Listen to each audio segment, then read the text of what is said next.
full-blown communism here in New York City. Well, you're right, Charlie. I think what this new generation of socialist Marxists, what they do very well is they diagnose the problem very well. When they talk about affordability and they say, you should, the quality of healthcare, even. Wow, a socialist is good at diagnosing the problems of capitalism? Shocking. I, for one, am shocked. That's crazy. You don't say. Wow. Wow. How'd that happen? Many of their solutions are so jacked up, but they do a great job in telling the American people, I understand your pain. Kind of, in effect, like Donald Trump, addressing the working class, people that feel forgotten in America. If you're engaging with a psycho who all they care about is controlling you, they're very good at diagnosing problems. Yeah. Bro, they sound like libs. They're doing the fucking liberal therapy speak shit. When you see a psychopath, he's doing Darvo. Zohran is doing Darvo. They sound like Ethan Klein defenders, dude. Very good at figuring out what your weak points are. And that's, I would argue.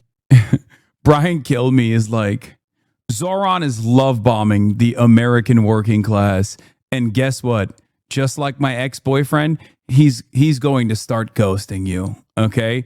And then you'll see when the split up happens, it will be severe. And after love bombing you and giving you all of the attention and all the love and having you expect it all the time, he's just going to pull that away, and then you'll see what happens. They recognize that if you can focus on these problems, then you can, use that dissatisfaction to gain power for yourself. Right. When I see his face, I think immediately of his pitch for government-run, grocery stores. That'll work out. And I don't think there's any reasonable American who hears that and thinks that that's something that will work for them and their family.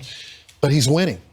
And all of the polls right now. Damn, they sound scared, bro. They sound positively scared. What happened? At first, they were quote unquote celebrating because Zohran is going to destroy the party. So why are these guys not excited? Why are these Fox News commentators not excited that Zohran is going to destroy the party? What is happening? If you take Sliwa out of the polling, he still wins. If you take Adams out of the polling, he still wins. If you take Cuomo out of the polling, he still wins in New York City. This is supposed to be the financial capital of the world, and people are willing to elect a